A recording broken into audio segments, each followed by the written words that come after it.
For my promotion party, my wife, the CEO, kept saying, "There's a surprise, so just wait." On that day, none of my family showed up, not even my wife. Instead, there was a video of my wife and her lover on an European trip with a message. He thought he's getting promoted. I gave the promotion to the new intern. I didn't contact her at all, but after I posted photos of my contract clause, I got 290 calls. You know that feeling when you wake up and everything seems to be aligning perfectly in your favor? Yeah, well, I should have trusted my gut when it was screaming something's fishy here, buddy. But no, Adrian Cross, that's me, decided to ignore every red flag waving in my face like I was some kind of colorblind matador. That Tuesday morning started like every other morning for the past 3 weeks. I rolled out of bed at exactly 6:47 a.m., stumbled to the bathroom, and caught my reflection in the mirror looking like I'd been hit by a freight train of excitement. Today was supposed to be the day. The promotion party. My moment to shine brighter than a disco ball at Studio 54. I'd been practicing my acceptance speech in the mirror every morning like some kind of corporate theater kid, complete with hand gestures and everything. Thank you all for believing in me. I rehearsed, adjusting my tie for the 100th time. This promotion means the world to me, and I promise to lead this team with integrity, dedication, and... I paused, staring at my reflection. And hopefully without screwing everything up like a complete jackass. My wife Clara, the self-proclaimed visionary CEO of our household, and coincidentally, my actual boss at the marketing firm, had been acting like the cat who ate the canary for weeks. Every time I brought up the promotion, she'd get this weird little smirk and say, "There's a surprise coming, Adrian. Just wait and see." She'd throw in one of those theatrical winks that made her look like she was having some kind of facial spasm. Even my parents had gotten in on whatever conspiracy was brewing. My mother Lucille, bless her drama queen heart, kept calling me with mysterious warnings like, "Don't schedule anything important for Tuesday, sweetheart. Trust me on this one." When I pressed her for details, she'd just giggle like a teenager who'd been caught passing notes in class and hang up. My father Gerard, who usually has about as much emotional range as a brick wall, actually called me 3 separate times to say, "Son, this Tuesday is going to be special. Mark my words." And then there was my cousin Martin, the family gossip who couldn't keep a secret if his life depended on it, texting me at all hours with cryptic messages. "Prepare to be blown away, cuz," he wrote Monday night. Looking back, I should have asked him to clarify exactly which direction I was going to be blown. Spoiler alert, it was straight off a cliff, face first into a pile of humiliation. Tuesday morning rolled around, and I felt like a kid on Christmas morning. I spent an extra 10 minutes in the shower, used the good cologne that Clara bought me for our anniversary, and even broke out the fancy Italian leather shoes that had been collecting dust in my closet. I packed my briefcase with all the contract papers I'd need for my new position, including the little leather portfolio my mom gave me when I graduated college. You know, the one with my initials embossed in gold that made me feel like a real grown-up. The plan was simple. Arrive at the rooftop bar of the Meridian Hotel at 7 p.m. sharp, mingle with my colleagues, accept the promotion with grace and humility, and maybe, just maybe, finally earn some respect around the office. I'd been busting my ass at that company for 5 years, working late nights, taking on projects nobody else wanted, and kissing more ass than a professional brown-noser. This promotion was supposed to be my reward for all that dedication. I got to the Meridian an hour early because, let's face it, I was wound tighter than a Swiss watch. The rooftop bar looked like something straight out of a Netflix rom-com, the kind where the handsome executive gets the girl and the corner office in the same scene. Candles flickered on every table, champagne flutes sparkled under the soft lighting, and there was an actual banner stretched across the back wall that read, "Congratulations, Adrian," in bold, glittery letters. For a moment, I felt like the king of the world. I straightened my tie, practiced my humble yet confident smile, and waited for my moment of glory. The view from the rooftop was spectacular, the city lights twinkling below like diamonds scattered across black velvet. This was it. This was my time to shine. Except, where the hell was everybody? 7 o'clock came and went. No Clara, no colleagues, no family members bursting through the doors with congratulatory hugs and backslaps. Just me, standing alone next to a banner with my name on it, feeling like the world's most pathetic party guest. The only other person on the entire rooftop was a waiter who looked like he'd rather be literally anywhere else on earth. "Sir, would you like to order some breadsticks while you wait?" he asked, his voice dripping with the kind of pity usually reserved for stray dogs and discount clearance items. Breadsticks? On what was supposed to be the biggest night of my professional life.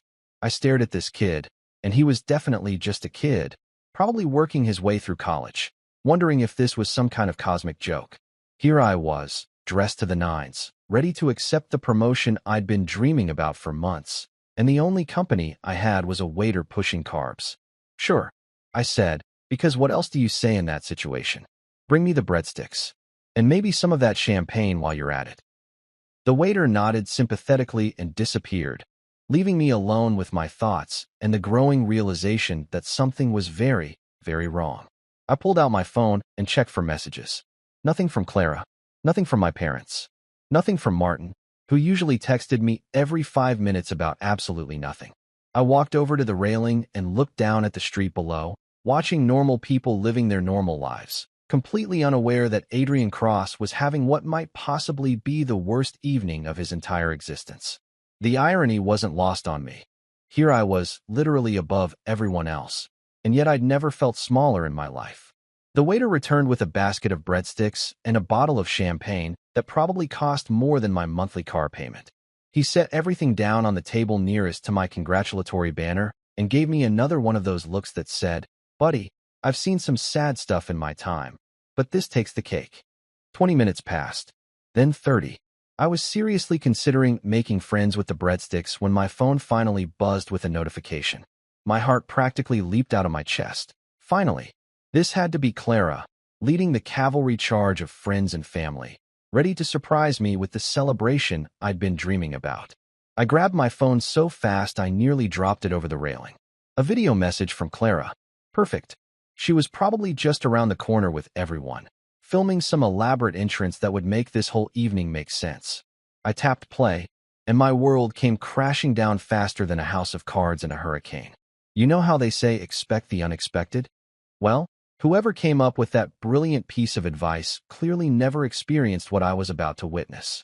Because let me tell you, there's unexpected, and then there's getting your soul crushed into tiny little pieces and fed to you with a side of French fries. My heart was doing this weird flutter thing. You know, like when you're about to find out if you won the lottery or if you're about to get audited by the IRS. I held my phone with shaking hands, thumb hovering over the play button like it was a nuclear launch code. The video thumbnail showed Clara's face, and she had that same mischievous smile she'd been sporting for weeks. Behind her, I could make out what looked like fancy architecture, definitely not anywhere in our boring suburban neighborhood. "Okay, here we go," I muttered to myself, taking a deep breath. This is probably just Clara being dramatic. Maybe she rented out some fancy venue, and everyone's hiding just out of frame. I was practically vibrating with anticipation, ready to see my family and friends jump out yelling surprise, like some cheesy sitcom moment. I tapped play. The video quality was crystal clear, too clear, if you ask me. The kind of high-definition clarity that makes you wish your phone had worse reception. Clara's face filled the screen, and behind her, oh, sweet mother of all that's holy. Was that the freaking Eiffel Tower? "Hi, Adrian," she chirped, her voice sickeningly sweet, like artificial vanilla flavoring. She was wearing that red dress I bought her for Valentine's Day, the one that cost me half a paycheck and 3 weeks of eating ramen noodles for lunch. "I hope you're having a wonderful time at your little party." Little party? Little party? I glanced around the empty rooftop with my sad banner and breadsticks, feeling like the universe was personally trolling me. But wait, it gets better. Oh, so much better. The camera panned slightly, and that's when I saw him. Damian Richardson, the golden boy of our marketing department.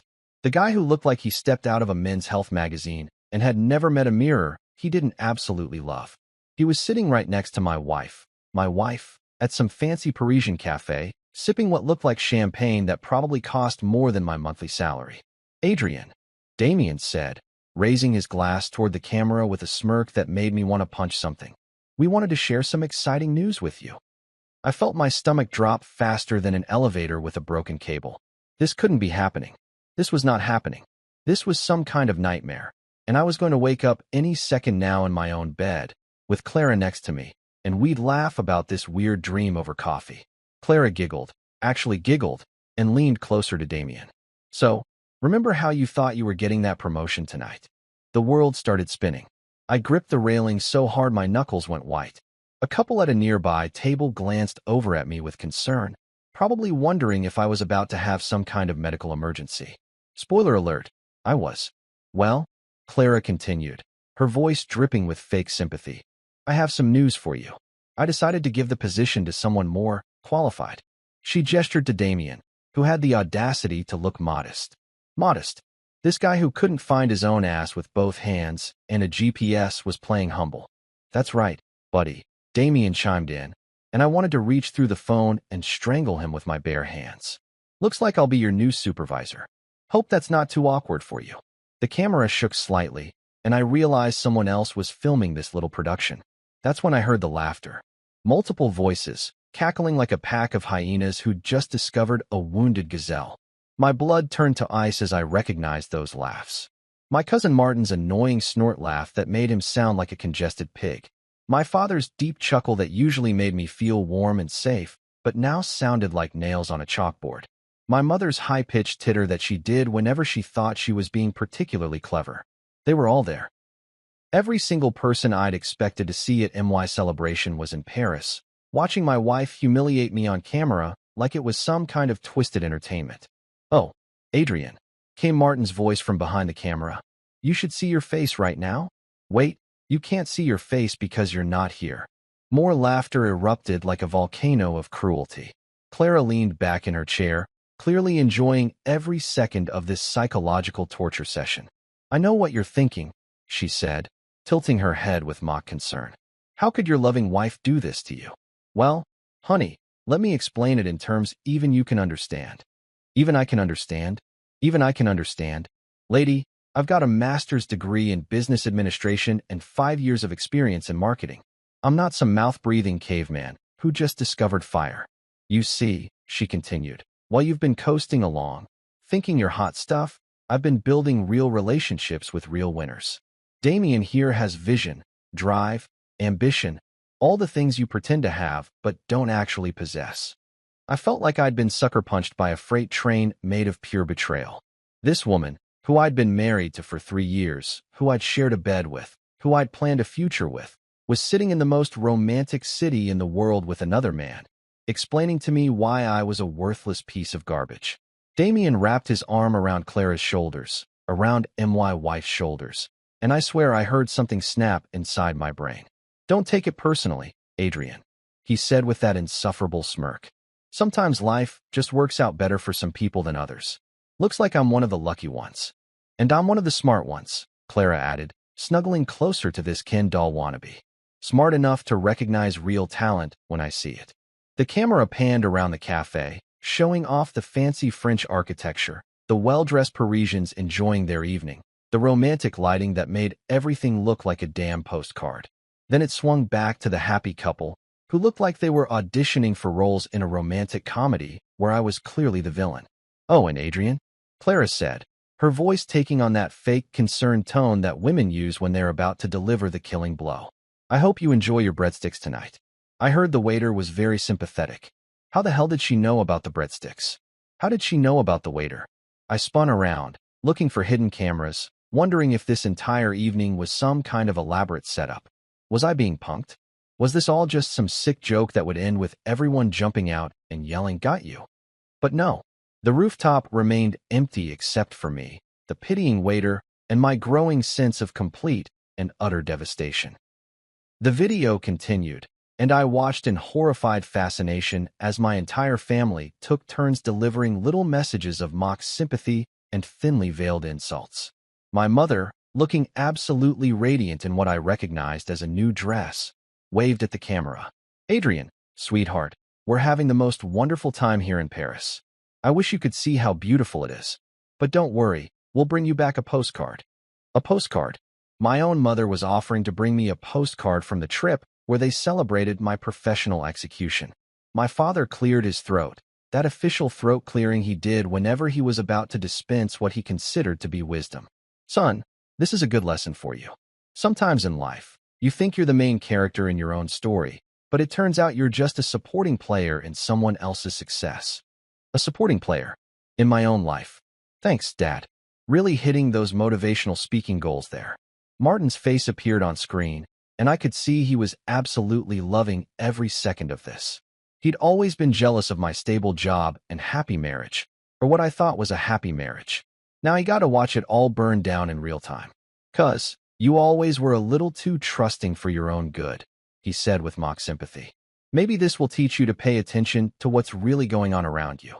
Clara's been talking about Damien for months. Months. My wife had been planning this betrayal for months, and I'd been walking around like some clueless idiot, practicing my acceptance speech and polishing my good shoes. The video was winding down, but Clara had one final knife to twist. She looked directly into the camera, her eyes sparkling with malicious joy, and said, "Adrian, honey, I want you to know that this isn't personal. It's just business. And in business, you have to make tough decisions. Sometimes that means promoting the right person, and sometimes that means, well, letting other people know where they really stand." Damien raised his champagne glass toward the camera one more time. "Here's to new beginnings," he toasted, and everyone in the background cheered like they were celebrating New Year's Eve. The video ended with a freeze frame of their faces, Clara and Damien, looking like the poster couple for betrayal and corporate backstabbing, with the Eiffel Tower twinkling romantically behind them like the universe's cruelest punchline. I sat there, phone in hand, staring at the black screen, feeling like I'd just watched my entire life get fed into a wood chipper. The breadsticks sat untouched on the table next to me, probably the most loyal things in my life at that moment. The waiter appeared at my elbow like a sympathetic ghost. "Sir, is everything all right?" I looked up at him. This kid who was probably working his way through college, who had no idea he'd just witnessed a man's soul get publicly executed, and I started to laugh. Not the good kind of laughter. The kind of laughter that borders on hysteria and makes people call for medical assistance. "Everything's perfect," I said, raising my untouched champagne glass. "Absolutely perfect." And that's when the real fun began. You know that moment when your brain just sort of breaks? Like when you're trying to process information that's so fundamentally screwed up that your mental operating system just gives up and starts running on pure spite and alcohol. Yeah, that's exactly where I found myself, sitting on a fancy rooftop in downtown, holding a glass of champagne that probably cost more than most people's car payments, toasting my own spectacular downfall. The waiter, bless this poor kid's heart, was hovering nearby like a concerned mother hen, probably wondering if he should call security or a psychiatrist. He kept shooting these worried glances in my direction, and I couldn't blame him. I probably looked like a guy who was about 3 minutes away from either having a complete mental breakdown or starting a one-man revolution against the entire concept of human decency. "Sir," he said, his voice carefully modulated in that way service industry workers perfect when they're dealing with potentially unstable customers. "Would you like me to, perhaps, open another bottle of champagne?" I looked at him, really looked at him, and I swear I could see my own reflection in his concerned eyes. There I was, dressed in my best suit, sitting alone at what was supposed to be my triumph, surrounded by the remnants of what had once been my faith in humanity. It was like looking at a Renaissance painting titled Portrait of a Man Who Just Got Royally Screwed. "You know what?" I said, raising my glass toward the twinkling city lights below. "Yes, absolutely yes. Open another bottle. Hell, open 3 more bottles. Tonight we're celebrating." The kid looked confused, which was fair because I probably sounded like I'd completely lost my marbles. "Celebrating, sir?" "Oh, we're definitely celebrating," I said, taking another sip of the champagne. It tasted like expensive bubbles and broken dreams, with just a hint of irony on the finish. "We're celebrating my promotion to chief executive of getting screwed over by everyone I trusted. It's a newly created position, and apparently, I'm the only candidate qualified for the job." The waiter's eyebrows shot up so high they practically disappeared into his hairline. This was probably not covered in whatever customer service training they put these kids through. How do you respond to a guy who's clearly having some kind of existential crisis while making jokes about his own misery? "I see," he said cautiously, like he was talking to someone holding a live grenade. "Should I bring more glasses? In case others arrive?" I burst out laughing, and not the good kind of laughter. The kind that makes dogs whimper and small children hide behind their parents. Others? Oh, buddy, the others are currently living it up in Paris, probably ordering overpriced French pastries and congratulating each other on their Academy Award-worthy performance in How to Destroy Adrian Cross's Life in Under 10 Minutes. The poor kid looked like he was seriously reconsidering his career choices. Perhaps I should just bring the champagne? Bring all the champagne, I declared, gesturing grandly toward the empty rooftop. Tonight, I am the king of this pathetic castle, and every king needs his royal beverage. Plus, champagne has one quality that my wife, my family, and my coworkers apparently lack. It's reliable. It does exactly what it promises to do. It gets you drunk and makes everything seem slightly less horrible. He scurried away faster than a cat with its tail on fire, leaving me alone with my thoughts and the growing realization that I was handling this situation with all the grace and dignity of a reality TV show contestant. But you know what? Sometimes reality TV contestants have the right idea. Sometimes you just have to lean into the drama and make it work for you. I pulled out my phone and stared at the dark screen, still processing what I'd just witnessed. My wife, my actual, legal wife who promised to love and honor me through sickness and health and apparently through corporate backstabbing, had just publicly humiliated me in front of our entire family. And they had all gone along with it like it was the most natural thing in the world. The more I thought about it, the more surreal it became. This morning, I had been a happily married man with a stable job and a bright future. Tonight, I was sitting alone on a rooftop, talking to a teenage waiter about the philosophical properties of alcoholic beverages. If this were a movie, it would be either a dark comedy or a psychological thriller, and I honestly couldn't tell which. The waiter returned with another bottle of champagne and what looked like the entire breadstick inventory of the hotel.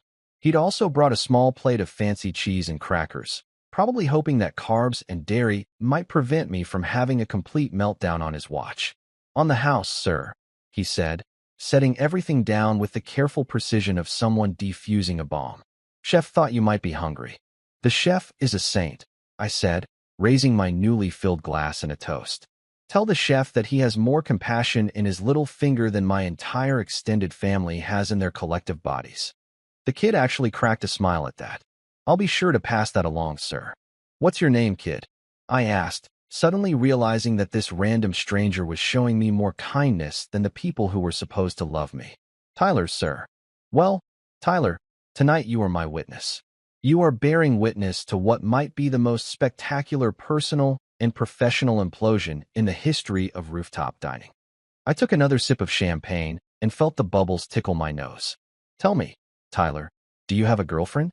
Tyler shifted uncomfortably. Yes, sir. We've been dating for about 8 months." 8 months, I mused. That's a good amount of time. Long enough to really get to know someone, but not so long that they've had time to plan elaborate schemes to destroy your career and your self-respect. Treasure this time, Tyler.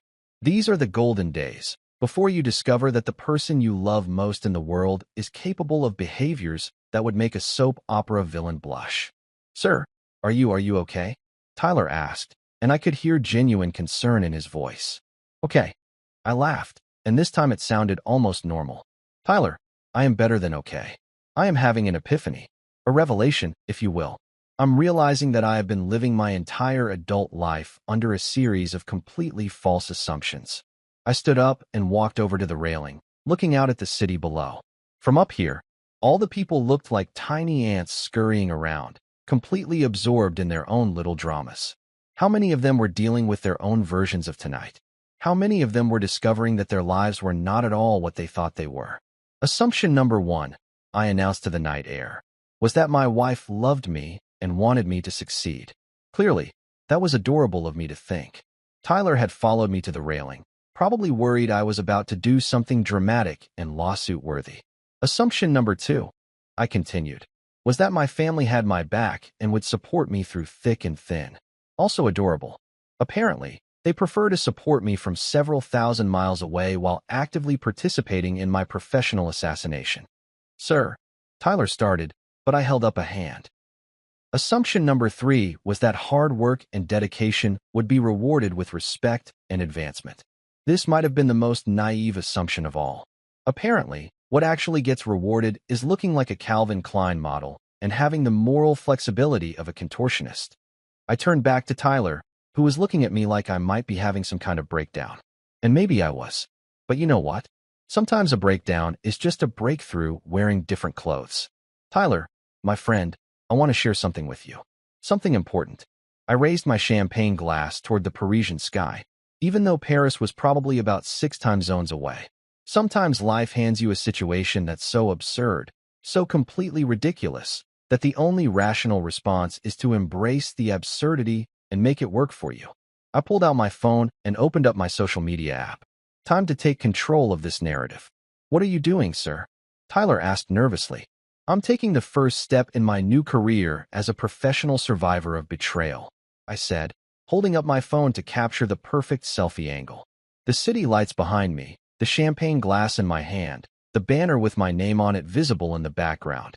It was like a perfectly composed shot of ironic triumph. I snapped the photo and immediately started typing. Still celebrating my promotion tonight. I wrote, just got promoted to chief executive of life lessons and hard-earned wisdom. The benefits package includes freedom from toxic relationships, clarity about who your real friends are, and all the champagne a man can drink. Hashtag promoted to reality, hashtag best night ever, hashtag champagne and truth. I hit post and immediately felt a weird sense of satisfaction. If Clara and her merry band of backstabbers thought they were going to humiliate me into silence, they had seriously underestimated my capacity for turning disaster into comedy gold. Within minutes, the likes and comments started rolling in. Congrats, boss, wrote Jim from accounting, who clearly hadn't gotten the memo about tonight's entertainment. You deserve it, added Sarah from HR. Living your best life, commented my college roommate Dave, who had no idea what was actually happening but was always supportive anyway. See, Tyler, I said, showing him the growing number of responses. Sometimes the best revenge is living well, or at least appearing to live well while drinking expensive champagne on a rooftop. Tyler was grinning now, probably relieved that I seemed to be handling my crisis with humor instead of violence. That's actually kind of brilliant, sir. Tyler, you have just witnessed the birth of a new Adrian Cross. The old Adrian would have gone home, eaten a pint of ice cream, and felt sorry for himself. The new Adrian? The new Adrian is going to turn this catastrophe into the best damn thing that ever happened to him. I raised my glass one more time, this time toward Tyler. Here's to new beginnings, unexpected friendships, and the healing power of really good champagne. Tyler raised his water glass to meet mine. Cheers to that, sir. And for the first time all evening, I actually meant it when I smiled. You know how in movies, right when the protagonist hits rock bottom and is about to spiral into complete despair, some random guardian angel shows up to save the day? Well, real life isn't usually that convenient. But apparently Tuesday night was my lucky exception to the life sucks and then you die rule.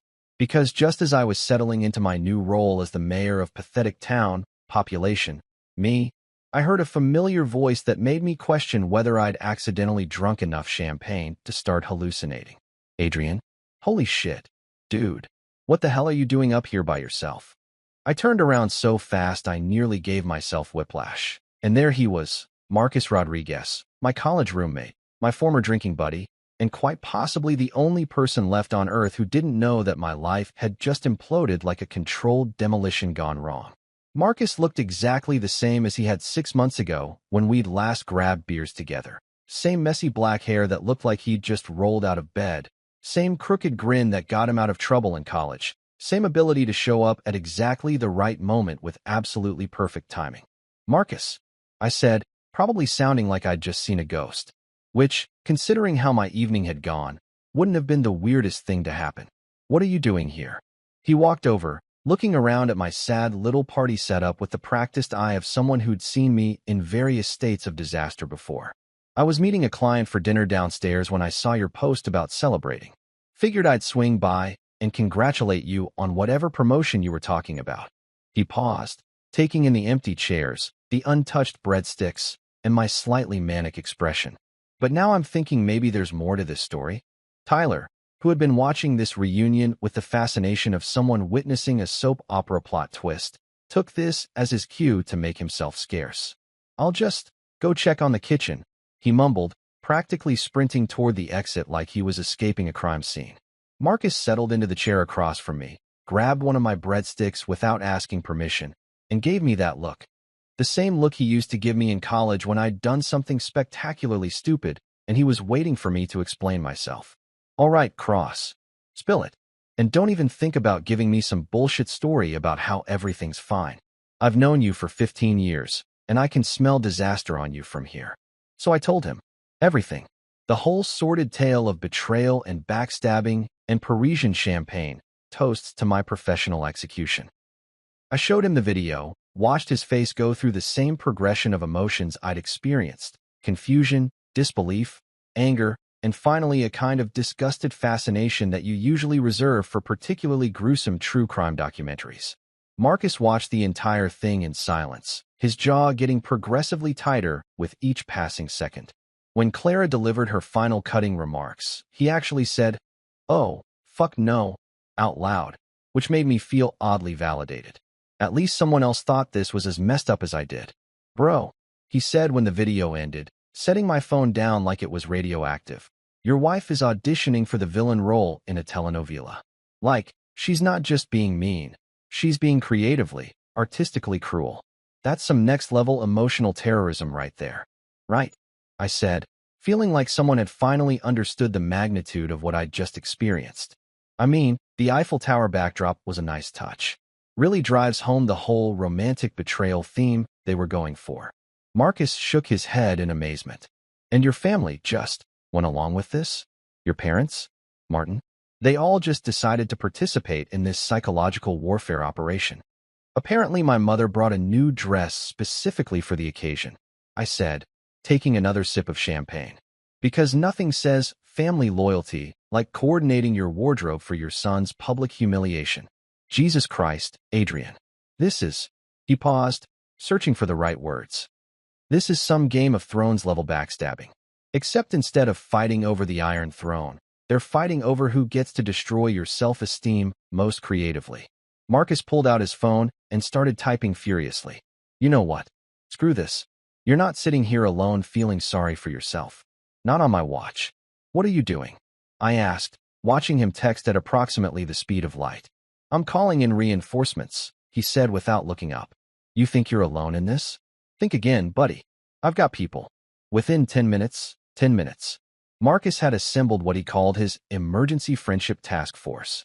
First to arrive was his coworker Jake, a guy who looked like he bench-pressed small cars for fun and had the kind of easygoing personality that made you instantly trust him. Right behind him came Sophia, this fierce-looking woman with bright purple hair who Marcus introduced as his work wife, and who immediately declared herself my honorary defense attorney in the court of public opinion. "So you're the guy whose wife went full supervillain?" Sophia asked, sliding into a chair and helping herself to my champagne without asking. I was starting to like her already. Marcus filled us in on the drive over. "That's some premium-grade betrayal you got there." "Thanks," I said dryly. "I've been working really hard to perfect my technique as a target for elaborate schemes." Jake, meanwhile, was studying the video on Marcus's phone with the intensity of a detective analyzing crime scene footage. "Dude, this is insane," he said, looking up at me with something that might have been respect. "How are you not, like, completely losing your shit right now?" "Oh, I lost my shit about an hour ago," I admitted. "Right now I'm running on pure spite and expensive alcohol. It's surprisingly effective." "That's the spirit," Sophia exclaimed, raising her glass. "Sometimes spite is the best motivation. I once built an entire marketing campaign just to prove my ex-boss was an idiot. Won 3 industry awards with that campaign. More people started arriving. Friends of Marcus's friends, co-workers, random acquaintances who had nothing better to do on a Tuesday night than crash a stranger's pity party. Within half an hour, my pathetic table for one had turned into an impromptu gathering of about a dozen people, all united in their shared amazement at the spectacular nature of my personal disaster. "We need a group photo," announced a woman named Beth, who apparently worked in social media marketing and had appointed herself as my personal PR consultant. "This is a moment that needs to be documented." "I don't know about that," I started, but Sophia was already dragging me toward the railing where the city lights would provide the perfect backdrop. "Trust me on this," Sophia said, positioning everyone around me like she was directing a photo shoot. The best revenge is looking like you're having the time of your life. Besides, your wife is probably checking your social media right now, expecting to see you crying into a bucket of ice cream. She's right, Marcus added, throwing his arm around my shoulder. Let's give Clara something to really think about. Beth held up her phone and started directing us like a professional photographer. Okay, everyone smile like Adrian just got promoted to CEO of not giving a damn about toxic people. That's not a real position, Jake pointed out. It is now, Sophia declared. Adrian, you're officially the founding president of the Not Giving a Damn Foundation. Congratulations on your new leadership role. The absurdity of it all, standing on a rooftop with a bunch of strangers who had just adopted me as their new pet project, posing for selfies despite a wife who was probably eating overpriced French cheese at that very moment, struck me as so ridiculous that I started laughing. Real laughter this time, not the slightly hysterical kind I'd been doing earlier. There we go, Beth said, snapping photos rapidly. That's the energy we want to capture. Pure, I'm too awesome to be brought down by your amateur hour betrayal vibes. Marcus leaned over and whispered, You know what the best part of this is?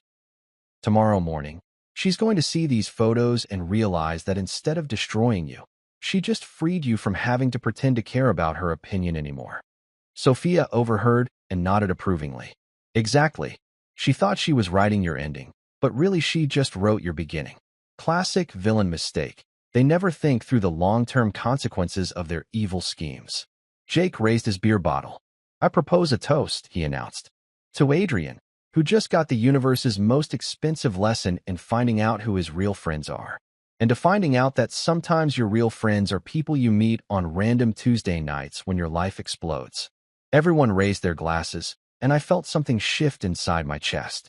Not happiness, exactly. I wasn't quite ready for that yet. But something lighter than the crushing weight I'd been carrying since I watched that video. Maybe it was hope. Maybe it was just the champagne.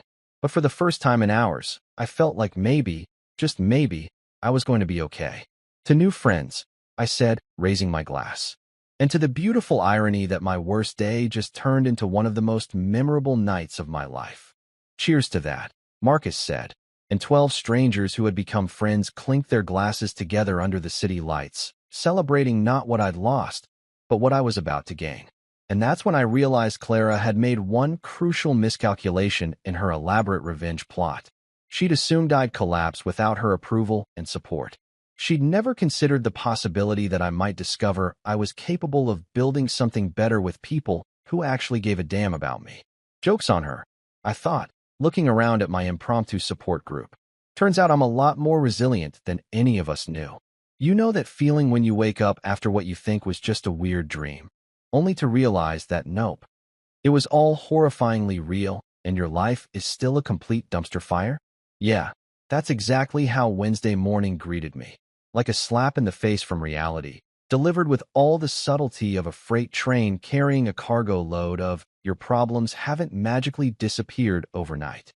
I rolled over in my bed around 9 a.m., feeling like I'd been hit by a truck that was specifically designed to run over people who'd been betrayed by their entire support system.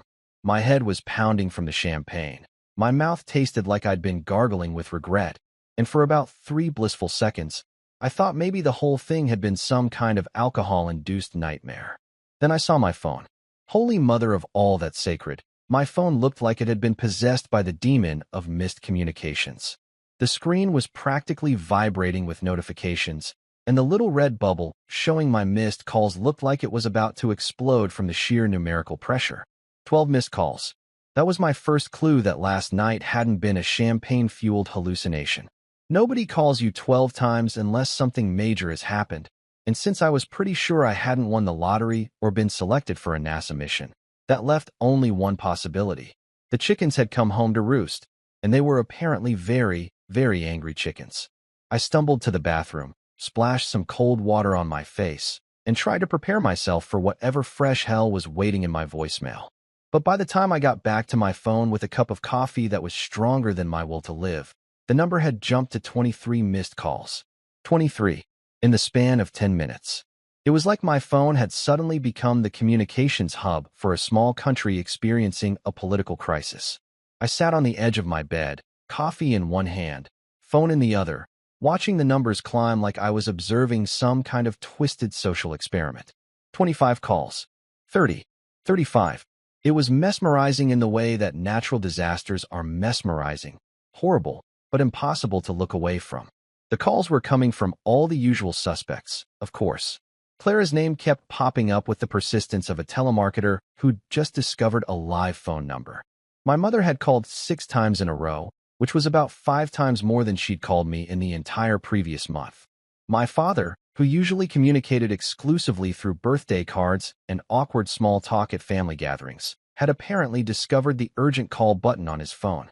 And Martin, sweet, gossipy Martin, had called me so many times I was starting to worry he'd developed some kind of compulsive dialing disorder. By noon, I was looking at 78 missed calls, and the voicemails were stacking up like complaints at a DMV office. I decided to torture myself by listening to a few of them, starting with the earliest ones that had come in around midnight. The first voicemail was from Clara, and she sounded different. Gone was the smug confidence from the Paris video. Instead, she sounded like someone who just realized they might have miscalculated something important. Adrian, it's me. Call me back. We need to talk. Her voice was tight, controlled, but there was something underneath it that I couldn't quite identify. Panic? Regret? Indigestion from too much French cuisine? Hard to say. The second voicemail was also from Clara, but this time she sounded less controlled and more frantic. Adrian, I know you're getting these messages. Pick up your damn phone. This is important. There are things you don't understand about tonight, and we need to discuss them immediately. Things I don't understand? Lady, I understood perfectly. You screwed me over, I got drunk with strangers, and now you're calling me in the middle of the night because... Why exactly? Did the guilt finally kick in somewhere between the champagne and the croissants? The third voicemail was from my mother, and she had that particular tone in her voice that she usually reserved for when I forgot to call her on Mother's Day, or when she found out I was eating too much takeout. Adrian Michael Cross, you call me back this instant. Your father and I need to speak with you about this situation. There are complications that need to be addressed immediately. Complications? What kind of complications? Had they suddenly realized that publicly humiliating your own son might not be the best parenting strategy? Had someone finally explained to them that normal families don't participate in elaborate schemes to destroy each other's careers?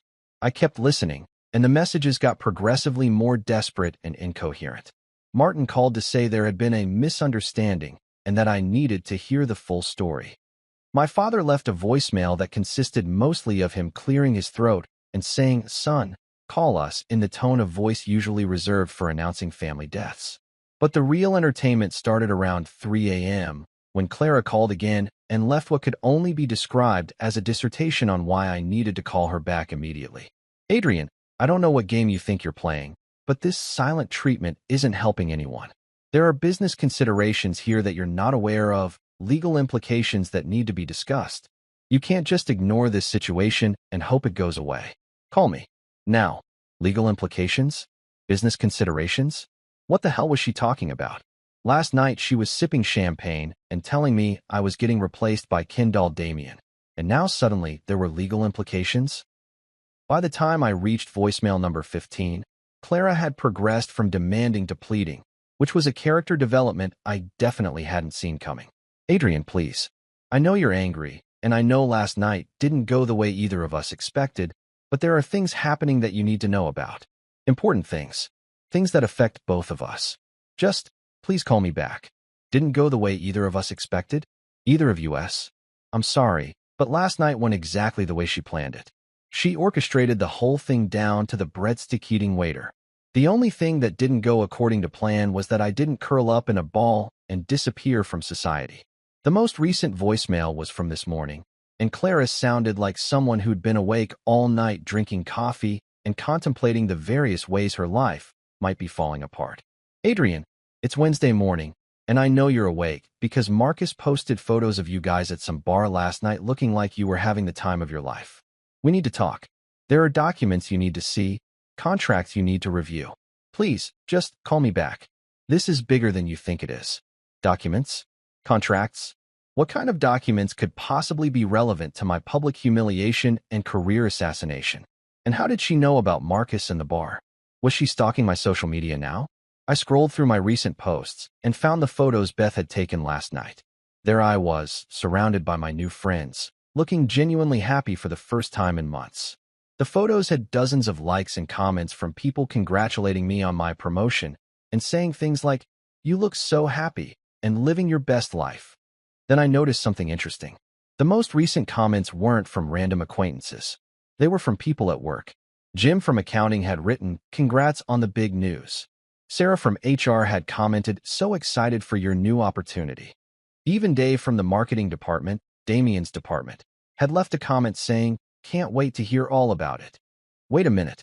If these people were congratulating me on a promotion, that meant they didn't know about the whole Damien situation, which meant that whatever Clara had announced in Paris hadn't been officially communicated to the company yet, which meant, oh, I grabbed my laptop and logged into my work email for the first time since yesterday afternoon.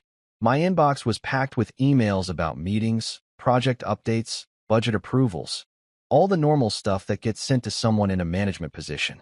Nothing about Damien. Nothing about demotions or reorganizations or any of the corporate reshuffling that Clara had so gleefully announced last night. I checked the company directory. My name was still listed in my current position. Damien was still listed as a junior marketing associate. No changes. No updates. No official announcements about my supposed replacement, which could only mean one thing. Clara had lied. Not just to me, but to everyone. She'd orchestrated this whole elaborate humiliation scheme, but she hadn't actually followed through on any of it officially. She'd made promises to Damien that she apparently couldn't or wouldn't keep, and now she was calling me 90 times a day because she'd realized she'd backed herself into a corner. I started laughing, the good kind of laughter this time. The kind that comes when you realize the person who tried to screw you over has actually screwed themselves over instead. My phone buzzed with another call from Clara. Call number 91, if I was keeping track correctly. I watched it ring, picturing her somewhere in Paris, probably pacing around a hotel room, realizing that her elaborate revenge plot had some rather significant holes in it. I let it go to voicemail, then put my phone on airplane mode and leaned back in my chair, grinning like an idiot. Complications, I said to my empty apartment. Oh, Clara, you have no idea what complications look like yet. But I was about to show her. You know that feeling when you're playing chess with someone who thinks they're a grandmaster, but they've been so busy plotting their brilliant victory that they completely forgot to notice you've been setting up your own checkmate for the past 5 moves? Well, Wednesday afternoon was about to become Clara's crash course in why you should always read the fine print before you start celebrating your own genius. I was sitting in my home office, laptop open, coffee getting cold, surrounded by the kind of paperwork that most people would rather die than read through. But see, here's the thing about being a detail-oriented guy who's been screwed over by corporate politics before. You learn to protect yourself. And 3 years ago, when Clara first offered me the position at her company, I didn't just sign whatever contract she put in front of me like some starry-eyed newbie. No, I had my lawyer buddy Rick look over everything with the kind of thoroughness usually reserved for prenups between billionaires. And Rick, bless his paranoid little legal heart, had suggested some very interesting additions to my employment agreement. Additions that Clara had approved without really reading because she was too busy planning our engagement party at the time. I pulled out the folder marked Employment Contracts and flipped to page 7, section 4.3, subsection B. There it was, in beautiful black and white legal terminology that would make a mob lawyer weep with joy. Employee shall retain executive oversight privileges regarding all new hires, promotions, and departmental restructuring within employees' division, including but not limited to final approval authority over supervisory appointments and veto power over personnel decisions that directly impact employees' reporting structure. In plain English, nobody, and I mean nobody, could hire my new boss without my signature on the paperwork. I started laughing so hard I nearly spilled coffee all over my keyboard. Clara, in her infinite wisdom as a visionary CEO, had given Damien my job without actually having the authority to give Damien my job, which meant that technically, legally, officially, Damien wasn't my new supervisor. He was still my subordinate, and any promises Clara had made to him in Paris were about as legally binding as a pinky swear made by a kindergartner. But wait, it gets better. I kept reading through the contract, refreshing my memory on all the lovely little protections Rick had built into this thing. Clause 6.2 was particularly interesting. Something about termination procedures and disciplinary authority within employees' designated sphere of influence. Basically, if someone in my department needed to be fired, I had to sign off on it.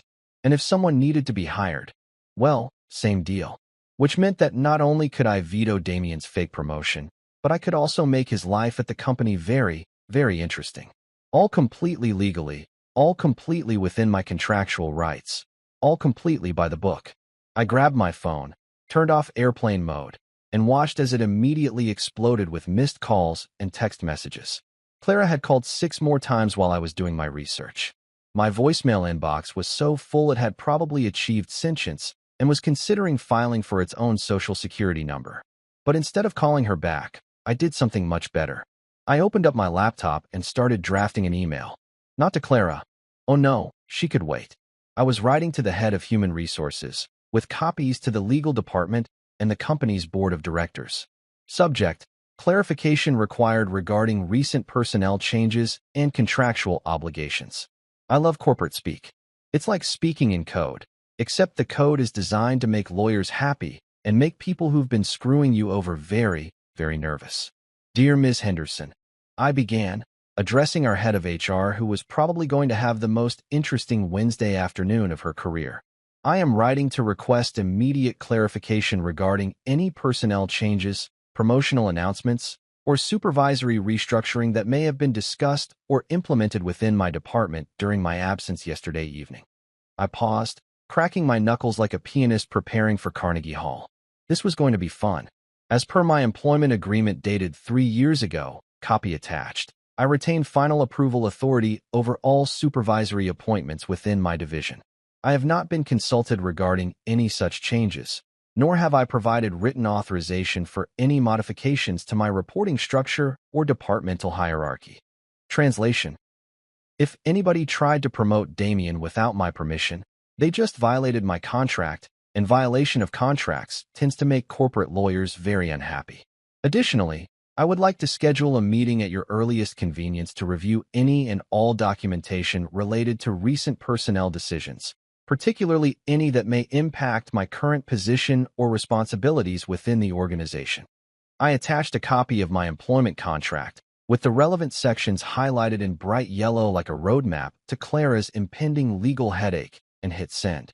Then I did something that felt absolutely delicious. I took a screenshot of the email confirmation, opened up my social media, and posted it with the caption, "Sometimes the best surprises come from reading the fine print. Thanks to everyone who's been congratulating me. Turns out the celebration was premature, but not for the reasons you might think. Hashtag always read the contract, hashtag plot twist, hashtag best surprise ever." Within minutes, my phone started buzzing with notifications. Likes, comments, shares, but more importantly, I could see that Clara had viewed the post. And then she'd viewed it again. And again. She was probably staring at her phone right now, trying to figure out what the hell I was talking about. My phone rang. Clara, for what had to be the 100th time today. This time, I answered. Adrian, thank God you finally picked up. Oh, hi Clara, I said, my voice dripping with the kind of fake cheerfulness that's usually reserved for dealing with telemarketers. How's Paris? Are you having a wonderful time celebrating your brilliant business decision? Adrian, we need to talk. There are things you don't understand. Actually, I understand perfectly. I interrupted, pulling up my contract on my laptop screen. I understand that you promised Damien a promotion you don't have the authority to give him. I understand that you orchestrated an elaborate humiliation ceremony without actually doing any of the paperwork to back it up. And I understand that you apparently forgot to read the contract you signed 3 years ago. Silence. Beautiful, telling silence. What are you talking about? She said, but her voice had lost all of its confidence. She sounded like someone who just realized they might have made a very, very expensive mistake.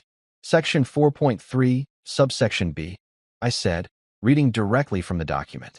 Executive oversight privileges regarding all new hires, promotions, and departmental restructuring. Ring any bells, sweetheart. More silence. Then, in a much smaller voice. Adrian, you need to understand the situation. Oh, I understand the situation perfectly. You promised your boyfriend a job you can't legally give him. You humiliated your husband in front of our entire family. And now you're calling me 90 times a day because you've realized you might have screwed yourself over instead of screwing me over. It's not that simple. Actually, it is exactly that simple. Damien can't be my supervisor without my written approval, which means either you lied to him about the promotion or you were planning to forge my signature on some paperwork. Either way, that's a conversation you're going to want to have with the legal department. I could hear her breathing heavily on the other end of the line, probably pacing around her fancy Parisian hotel room, trying to figure out how her masterful plan had turned into a legal nightmare. By the way, I continued, I've already emailed HR and the legal department requesting clarification on any personnel changes that may have been discussed in my absence. Funny thing, they don't seem to have any record of Damien's promotion. Imagine that. Adrian, please. Please what? Please pretend that last night didn't happen? Please forget that you publicly humiliated me and then posted it on social media for everyone to see? Please ignore the fact that you've been planning this betrayal for months while I was working my ass off to make your company successful. You don't understand the full picture. Here's what I understand. You made promises you can't keep. You underestimated your own husband. And now you're stuck in Paris with a golden boy who's probably expecting his new corner office to be ready when he gets back. Good luck explaining to him why that's not going to happen. I hung up before she could respond, then immediately took another screenshot of my call log showing her name and the duration of our conversation. I posted it with the caption, "Sometimes the most important conversations are the shortest ones." Hashtag clarity achieved, hashtag contractual obligations, hashtag checkmate in 4 moves. Within seconds, my phone was buzzing with another call from Clara. I let it go to voicemail, poured myself a fresh cup of coffee, and started planning my next move. Because here's the thing about chess. Once you've got your opponent in check, you don't just sit back and admire your position. You start planning for checkmate. And I was about to teach Clara and her golden boy exactly what happens when you try to outmaneuver someone who's been reading the rule book while you've been too busy gloating to pay attention to the game. You know how in those old Western movies, there's always that scene where the bad guys realize they've backed the wrong horse, and they come crawling back to town with their tails between their legs, hoping they can smooth talk their way out of the mess they've created? Well, Saturday morning turned into my very own Wild West showdown. Except instead of dusty cowboys with 6-shooters, I got my traitorous family members armed with pastries and the kind of desperate charm usually reserved for politicians during election season. I was sitting in my apartment, enjoying what had become my new favorite hobby, watching my phone blow up with increasingly frantic messages from the people who'd thrown me under the bus just 4 days earlier, when I heard the unmistakable sound of multiple people trying to quietly argue in my hallway. You know that specific kind of whispered shouting that happens when people are trying to coordinate their story before they face the music? You talk to him first. I heard my mother's voice through the door, pitched at that level that's supposed to be quiet, but somehow manages to carry through solid wood like she's broadcasting on a megaphone. "Why me?" came my father's gruff response. "This was your idea in the first place, Lucille." "It was not my idea." Mom hissed back. "Clara said it would be funny. She said he'd laugh about it later." "Well, he's not laughing." Martin's voice chimed in, and I could practically hear him wringing his hands through the door. "Did you see his latest post?" He tagged the company's legal department. "The legal department, you guys." Oh, this was rich.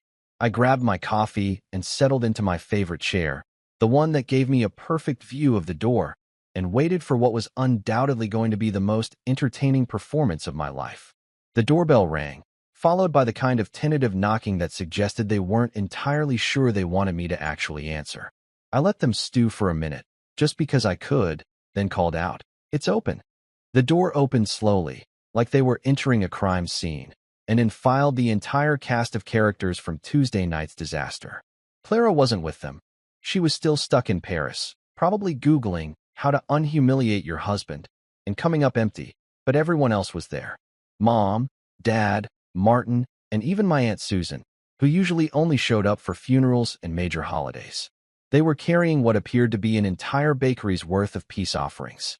Boxes of cannoli, bags of fresh bagels, a container of what looked like homemade cookies, and a bottle of wine that probably cost more than most people's monthly grocery budget. It was like they'd raided a fancy Italian market and thought carbs could somehow undo 4 days of betrayal and humiliation. Adrian, sweetheart, my mother began. Her voice pitched at that particular frequency that mothers use when they're trying to pretend everything is fine while the house is literally burning down around them. We brought your favorites. I took a sip of my coffee and looked at them over the rim of my mug. They were all standing there like a group of kids who'd been caught spray painting the neighbor's fence, shuffling their feet and avoiding eye contact.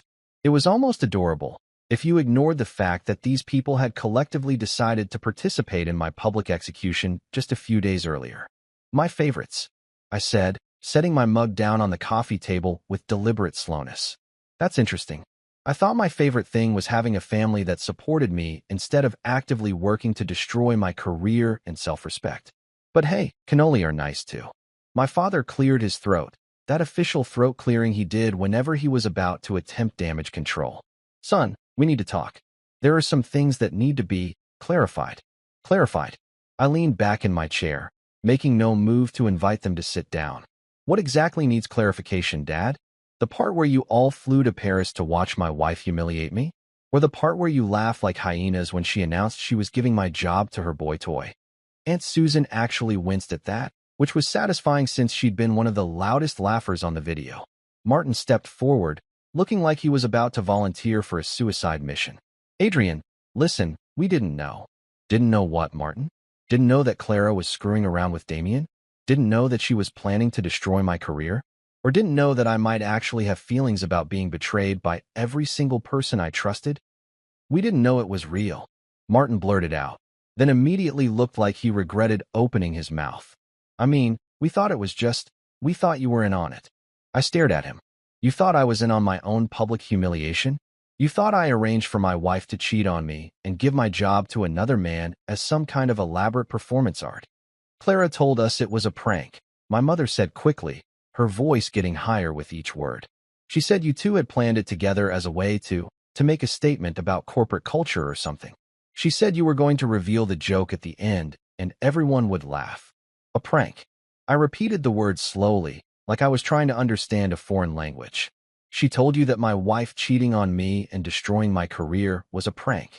We're not very smart people, Adrian, my father said quietly, and for the first time since they'd arrived, he sounded genuinely ashamed. We believed what we wanted to believe because it was easier than facing the truth. That actually stopped me cold for a second.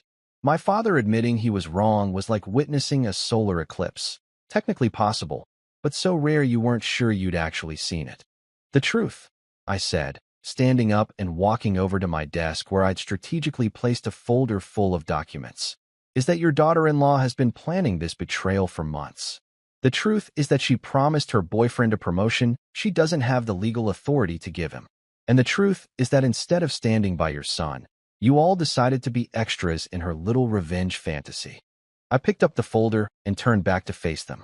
But here's the really interesting truth, the one that Clara apparently forgot to mention during your little Paris vacation.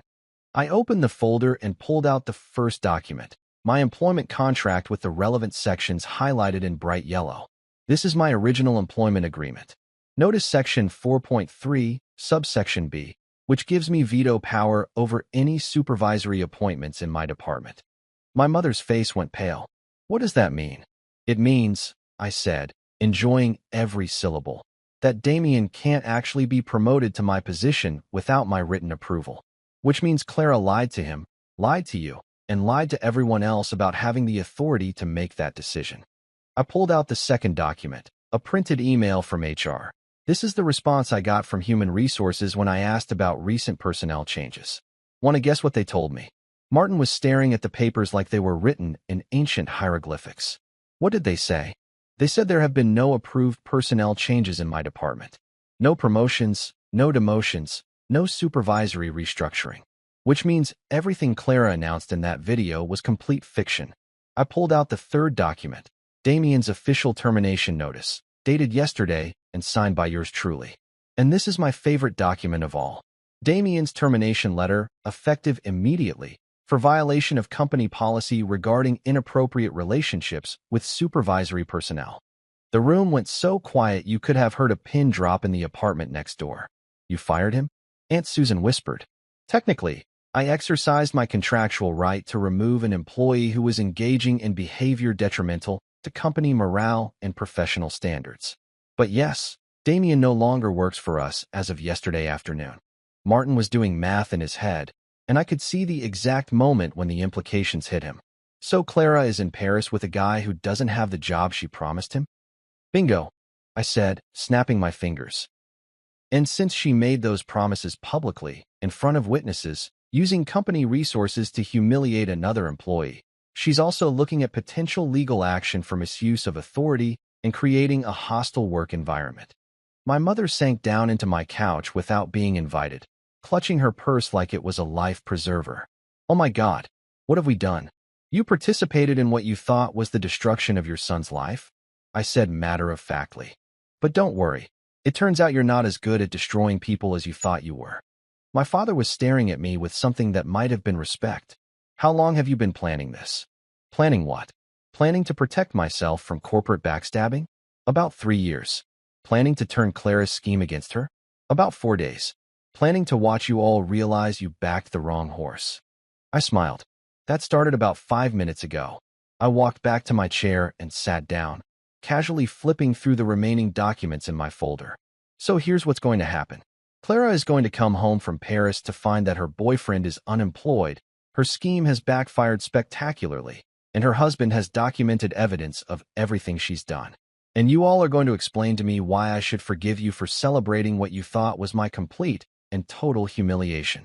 I looked up at them, my family, the people who were supposed to love and support me, standing in my living room surrounded by guilt and pastry boxes. The floor is yours, I said. Make it good. You know that morbid curiosity that makes you slow down to look at car accidents even though you know you're going to see something that'll haunt your dreams? Well, that's exactly what possessed me around midnight on Saturday, sitting in my apartment after my family had finally shuffled out with their tails between their legs and their pastries mostly untouched. I should have been feeling victorious, should have been basking in the glow of my perfectly executed revenge, but instead I found myself staring at my laptop screen, wondering just how deep this rabbit hole of betrayal actually went. See, when you've been married to someone for 3 years, you tend to know their passwords. Not because you're some kind of controlling psycho who goes through their stuff, but because normal couples share Netflix logins and Amazon accounts. And somehow, I Love Paris 2019 isn't exactly the most creative password in the world. Clara had been using variations of that same password for everything since our honeymoon, back when I thought her obsession with the City of Light was romantic instead of prophetic. I told myself I was just going to check one thing. Just a quick peek to see if there were any work emails that might give me more ammunition for the legal case I was probably going to have to build. You know, responsible adult stuff. Due diligence. Covering my bases. But then I saw the email thread. Subject line, Operation Promotion Ghost. Operation Promotion Ghost.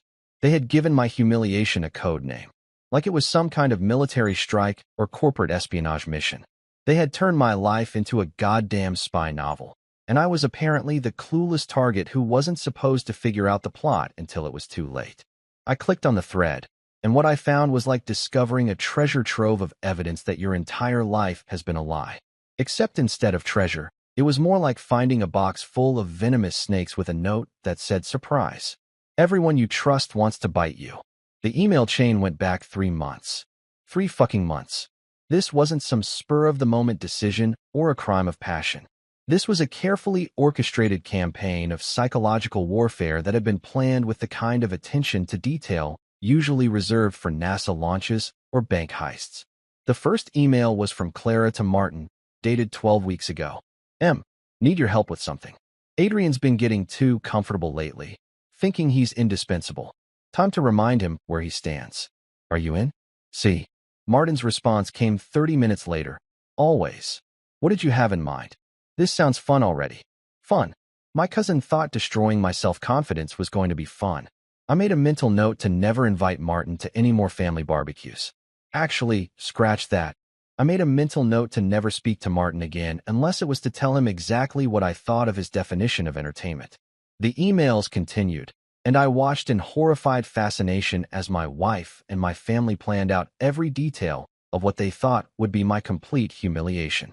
Clara wrote about breaking his spirit just enough to make him grateful for whatever scraps we throw him. Martin suggested making sure he knows he's replaceable and putting him in his place once and for all. But the real kicker came in an email from my mother, my own mother, dated 2 months ago. Clara, honey, I've been thinking about what you said, and you're absolutely right.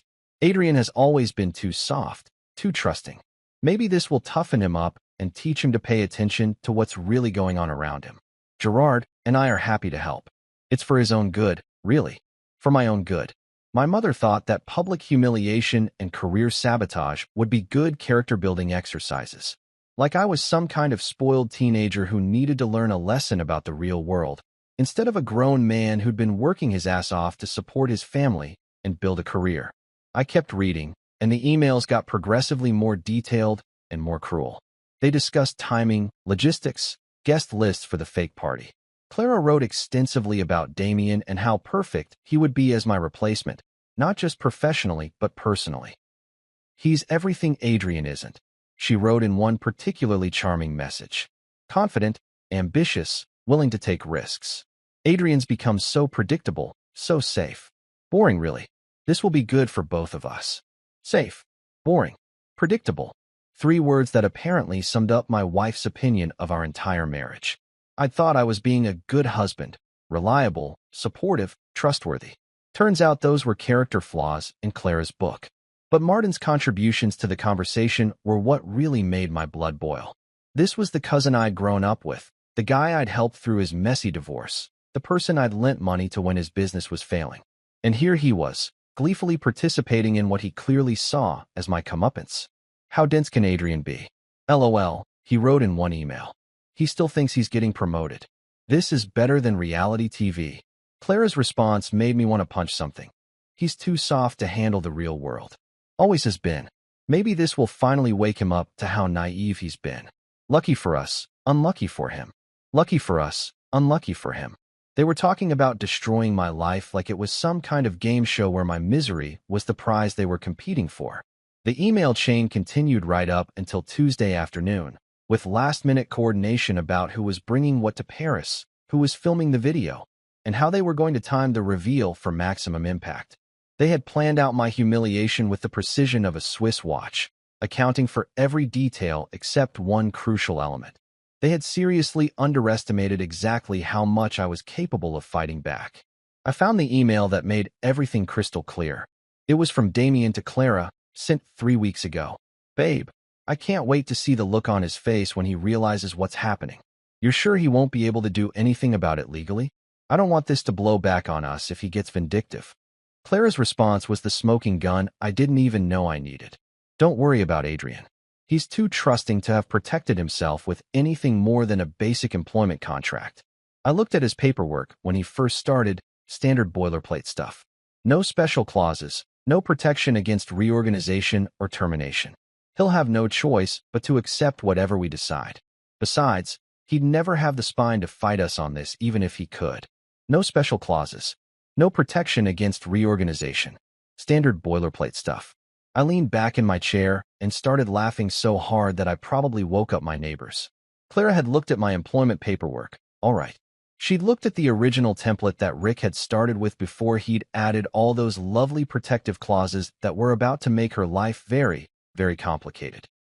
She'd never seen the final version, the one with my "I'm not stupid" clause, as I'd started thinking of it. The one that gave me veto power over my own replacement. The one that was about to turn her carefully planned operation into her own personal nightmare. I scrolled to the bottom of the email chain and found the most recent messages, sent yesterday while I was busy firing Damien and documenting Clara's misuse of company authority.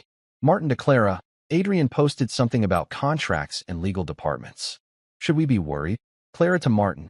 He's just bluffing, trying to save face. There's nothing he can do that we haven't already planned for. Damien to Clara. Just got a call from HR asking me to come in Monday morning to discuss some contractual irregularities. What does that mean? Clara to Damien. Don't worry. It's probably just paperwork. Adrian's too weak to actually cause any real problems. Too weak. Too trusting. Too soft. Too predictable. I screenshotted every single email in that chain, forwarded them all to my personal account, and then did something that felt absolutely delicious. I composed a new email in Clara's account and sent it to every single person in that thread. Subject: Operation Promotion Ghost, Mission Update.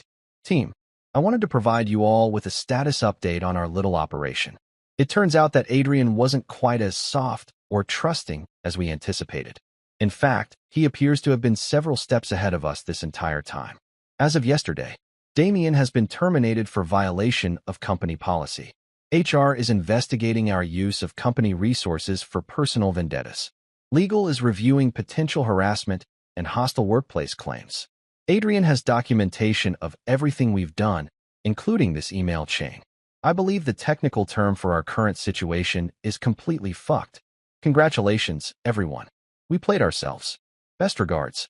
The architect of her own destruction. P.S. Adrian, if you're reading this, and we both know you are, well played. Turns out the boring, predictable guy was the only one actually thinking ahead. Who could have seen that coming? I hit send and immediately logged out of her account, then took a screenshot of my sent folder showing the message had been delivered to all recipients. Then I posted the screenshot on social media with the caption, "Sometimes the best revenge is just letting people read their own words back to them." Hashtag Operation Promotion Ghost, hashtag Plot Twist, hashtag Checkmate in 6 moves. My phone started buzzing immediately with notifications, but I turned it face down and poured myself a celebratory glass of wine. Somewhere in Paris, Clara was about to wake up to a very interesting morning, and Damien was about to discover that unemployment looked much less attractive when you realized you'd been played just as hard as everyone else. But the best part? They documented everything themselves. Every cruel plan, every heartless joke, every moment of malicious glee, all preserved in their own words, ready to be used against them in whatever legal proceedings were about to unfold. As my old law professor used to say, never put anything in writing that you wouldn't want read aloud in court. Looks like Clara and her co-conspirators were about to learn that lesson the hard way. You know that moment when karma finally shows up to the party fashionably late, wearing designer shoes and carrying a briefcase full of consequences? Well, Monday morning at 8:47 a.m. was when karma decided to make her grand entrance into Clara's life. And let me tell you, she did not come to play.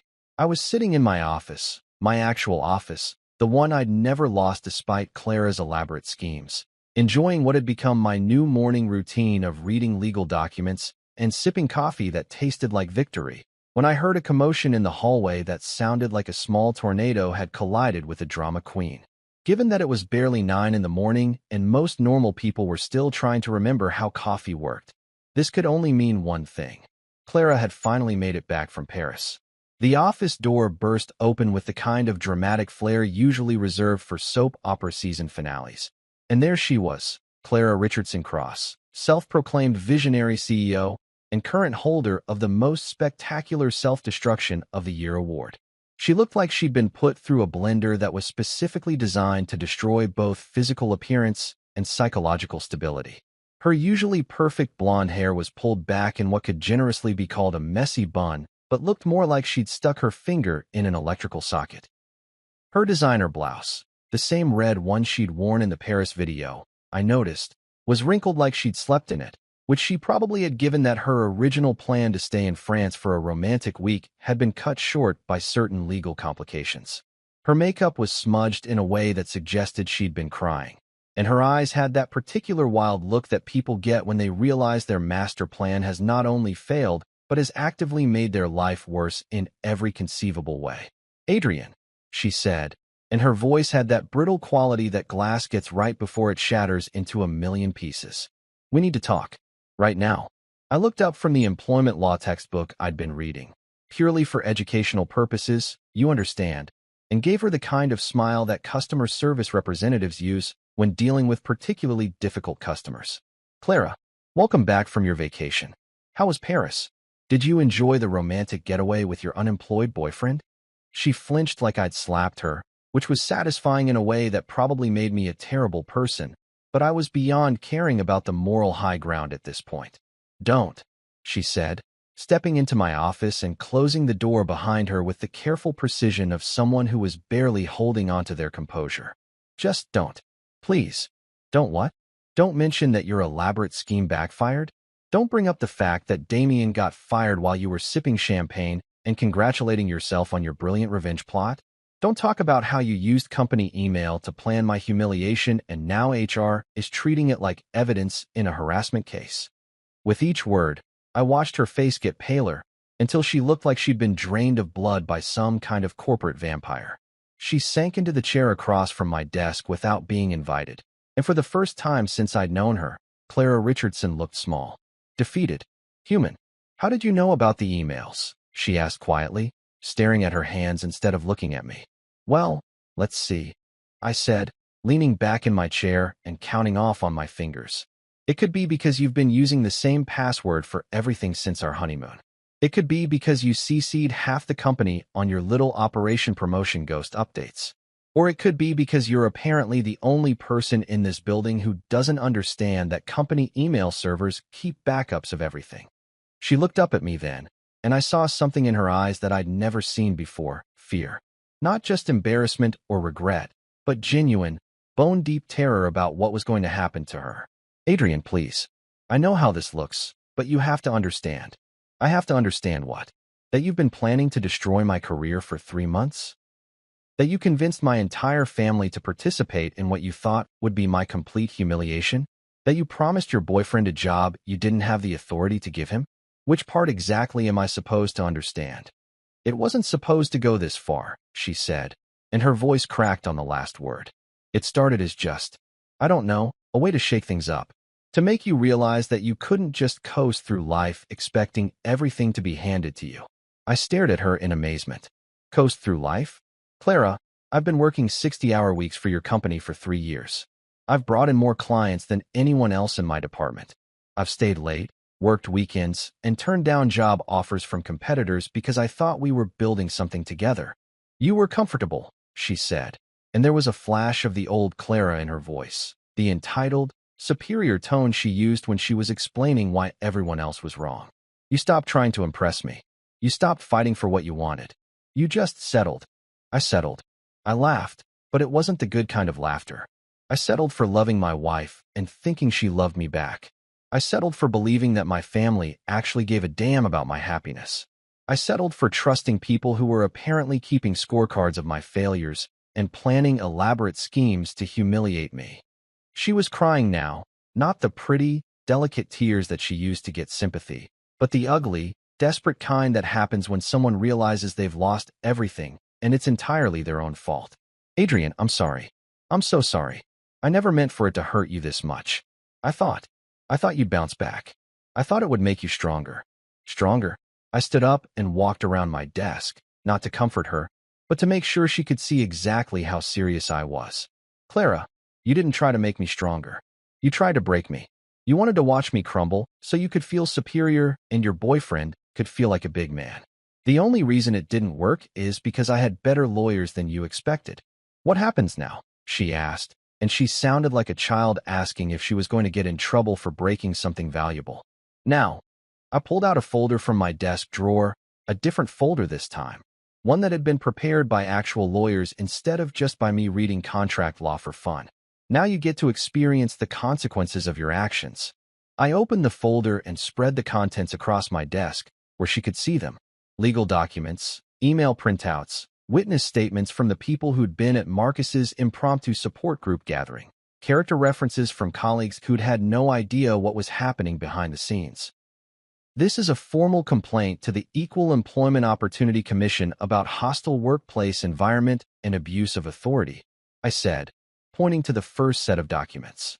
"This is a civil lawsuit for intentional infliction of emotional distress, defamation, and conspiracy to damage my professional reputation.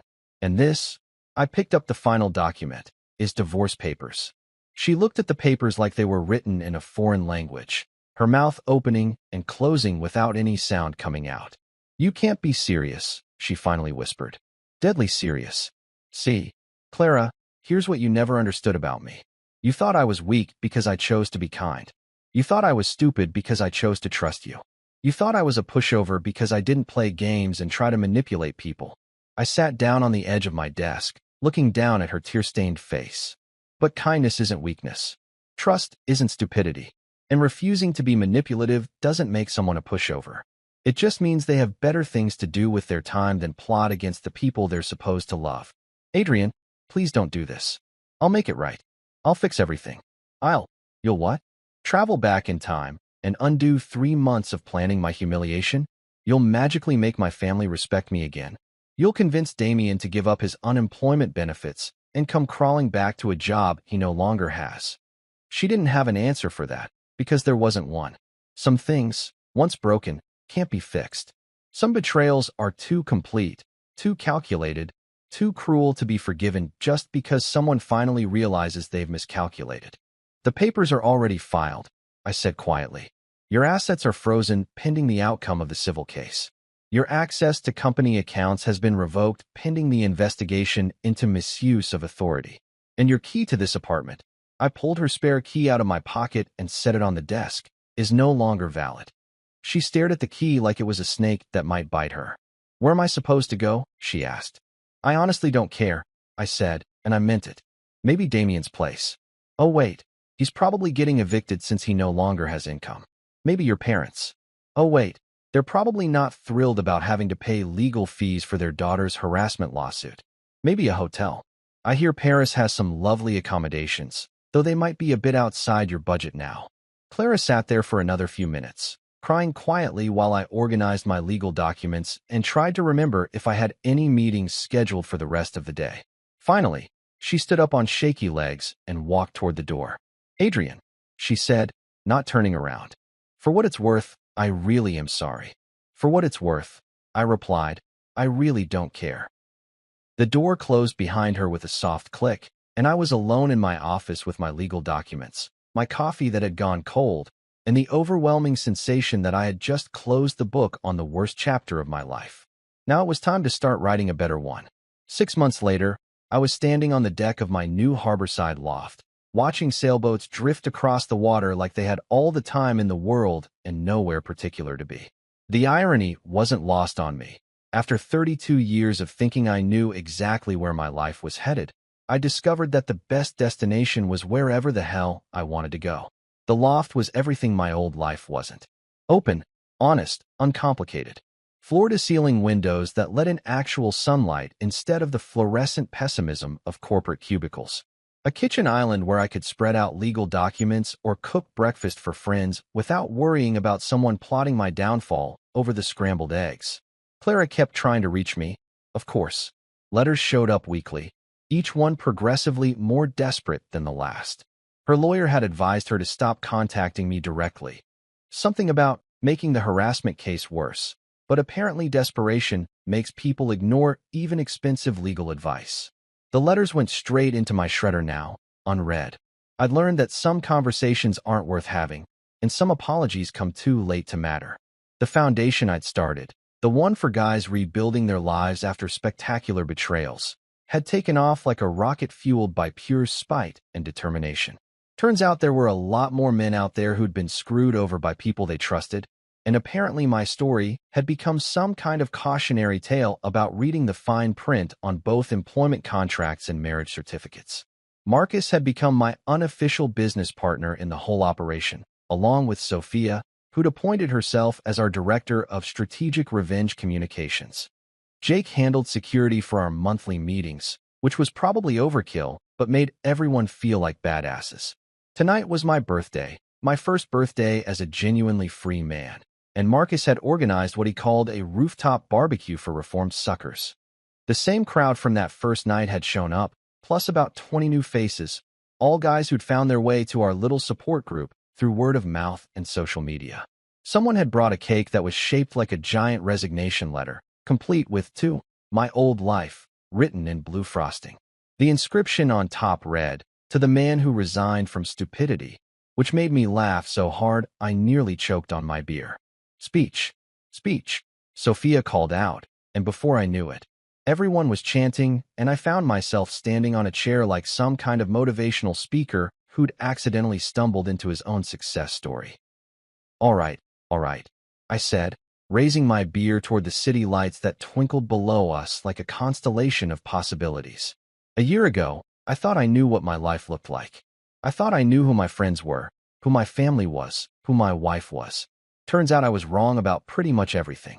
A few guys laughed, the kind of knowing laughter that comes from shared experience with spectacular failure.